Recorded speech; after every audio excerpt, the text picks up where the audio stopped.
പുതിയ വീഡിയോയിലേക്ക് കടന്നാലോ? അപ്പോൾ കുട്ടികൾക്കൊക്കെ ഏറെ ഇഷ്ടമുള്ള ചോക്ലേറ്റും ഉണ്ട്. ഒരു ചോക്ലേറ്റ് ഉണ്ണിയപ്പം ഉണ്ടാക്കിയാലോ?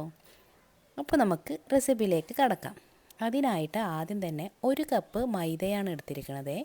പിന്നെ വേണ്ടത് ഇതിലേക്ക് baking powder 1/2 teaspoon, baking soda 2 നുള്ള്, ഉപ്പ് 1 നുള്ള്.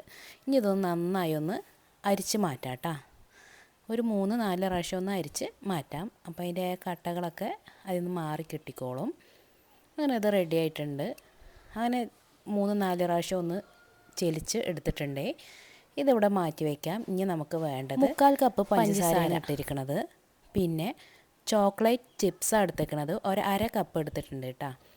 ഇനി ഇതിലേക്ക് ഇത് രണ്ടും കൂടി ഈ ചോക്ലേറ്റ് ചിപ്സും കൂടി ഇട്ടിട്ട് ഒന്ന് പൊടിച്ചെടുക്കാം. ഒന്ന് പൊടിച്ചെടുത്തിട്ട് വരാം. അങ്ങനെ പൊടിച്ചെടുത്തിട്ടുണ്ട്. അത് നമുക്ക് ആ മിശ്രിതത്തിലേക്ക് ഇട്ട് കൊടുക്കാം. ഇനി ഇത് രണ്ടും നന്നായി ഒന്ന് യോജിപ്പിച്ചെടുക്കാം കേട്ടോ. നിങ്ങൾക്ക് വേണമെങ്കിൽ കൊക്കോ പൗഡർ വേണമെങ്കിൽ ഉപയോഗിക്കാം അതിന് വേണ്ടിയിട്ട്. അതൊരു 1/4 കപ്പ് കൊക്കോ പൗഡർ ഇട്ട് കൊടുത്താൽ മതിയാകും. ഇനി ഇതിലേക്ക് ഓയിൽ 1/4 കപ്പ് ഒഴിച്ചു കൊടുത്തിട്ടുണ്ട്. പിന്നെ പാല് 1/2 കപ്പ് പാലാണ് ഒഴിച്ചു കൊടുത്തേക്കണേ. ഇനി ഇതൊക്കെ ഒന്ന് നന്നായി ഒന്ന് യോജിപ്പിച്ച് ഒന്ന് ഇളക്കിയെടുക്കാം കേട്ടോ. ഇത് മെല്ലെ ഒന്ന് മിക്സ് ചെയ്തെടുക്കാം. നിങ്ങൾക്ക് വേണമെങ്കിൽ ഇത് ഒരുപാട് കട്ടിയാകണമെങ്കിൽ ഒരു 2 ടേബിൾ സ്പൂൺ പാലും കൂടി ഒഴിച്ചു കൊടുക്കാം കേട്ടോ. അപ്പോൾ ഇതൊന്ന് നന്നായി ഒന്ന് മിക്സ് ചെയ്തെടുക്കാം കേട്ടോ. ഇതേപോലെ ഒന്ന് സാവധാനം ഒന്ന് ഇളക്കിയെടുക്കാം.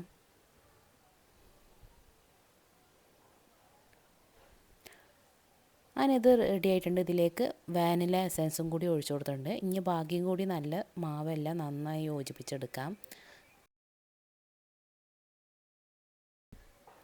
ഇപ്പോൾ കുറച്ച് കട്ടി ഉണ്ട് എന്നാണ് എനിക്ക് തോന്നുന്നത്. അപ്പോൾ 2 ടേബിൾ സ്പൂൺ പാൽ ഒഴിച്ചു കൊടുക്കുക ഇതിലേക്ക്.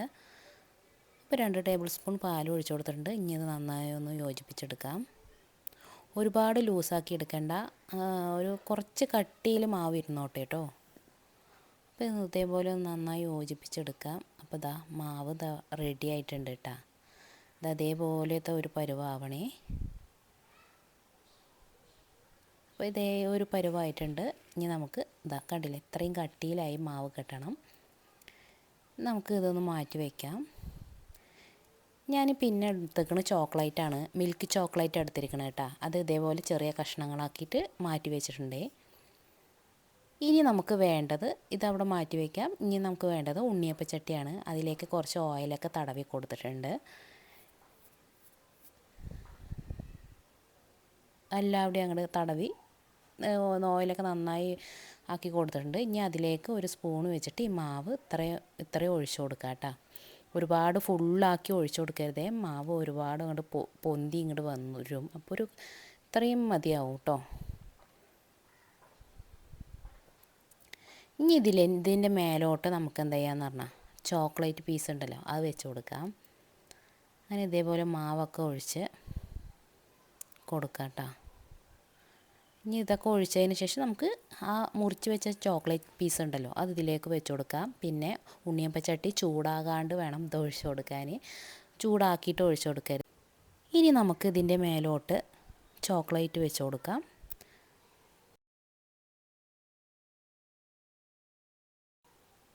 അപ്പോൾ എല്ലാ ഭാഗത്തും ഇതേപോലെ ചോക്ലേറ്റ് ഇങ്ങനെ വെച്ച് കൊടുത്തതിന് ശേഷം നമുക്കിതിൻ്റെ മേലോട്ട് കുറച്ച് മാവ് ഒന്ന് ഫില്ല് ചെയ്ത് കൊടുക്കാം. അങ്ങനെ എല്ലാ ഭാഗത്തും ഇതേപോലെ തന്നെ ആക്കി കൊടുക്കാം. അങ്ങനെ ബാക്കിയുള്ളതും കൂടി എല്ലാവിടെയും അങ്ങോട്ട് ആക്കി നമുക്ക് അപ്പോഴേക്കും ഞാനൊരു പാന ചൂടാകാൻ വേണ്ടിയിട്ട് അടുപ്പത്ത് വെച്ചിട്ടുണ്ടായിരുന്നു. അത് ചെറുതായി ഒന്ന് ചൂടായിട്ടുണ്ട്, ലൈറ്റ് ചൂടായിട്ടുണ്ട്. അപ്പോൾ അതിനെ മേലോട്ട് വെച്ചിട്ട് തീ കുറച്ച് വെച്ചിട്ട് നമുക്കിതൊന്ന് വേവിച്ചെടുക്കാം.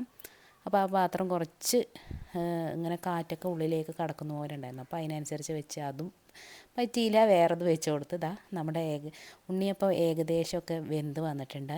അടിഭാഗമൊക്കെ നന്നായി വെന്ത് വന്നിട്ടുണ്ട്. അങ്ങനെ ഞാൻ അതൊക്കെ ഒന്ന് മറിച്ചിട്ടു. അത് കാണിക്കാൻ മറന്നു. ആ മറിച്ചിടുന്ന വെപ്രാളത്തിൽ അതൊന്നും എടുക്കാൻ പറ്റിയില്ല. അങ്ങനെ നമ്മുടെ ചോക്ലേറ്റ് ഉണ്ണിയപ്പം ഇവിടെ റെഡി ആയിട്ടുണ്ട് കേട്ടോ. അപ്പോൾ ഉള്ളിലുള്ള ചോക്ലേറ്റും ഒക്കെ ഇങ്ങനെ കടിക്കുമ്പോഴൊക്കെ നല്ല അടിപൊളി ടേസ്റ്റാണ് കേട്ടോ. ഇനി നമുക്ക് ഈ ഇതൊക്കെ അങ്ങോട്ട് മാറ്റിയെടുക്കാം. ഉണ്ണിയപ്പത്തിനൊക്കെ ഇതേപോലെ നമുക്ക് ഇതൊക്കെ കണ്ടില്ലേ, നല്ല അടിപൊളിയായി വന്നിട്ടുണ്ട്. അതിൽ നിന്ന് എടുക്കുമ്പോൾ തന്നെ അറിയാം പറ്റും നിങ്ങൾക്ക്. നന്നായി വന്നിട്ടുണ്ട് എന്ന്. ഇനി ബാക്കിയുള്ള മാവും കൂടി അങ്ങോട്ട് അതേ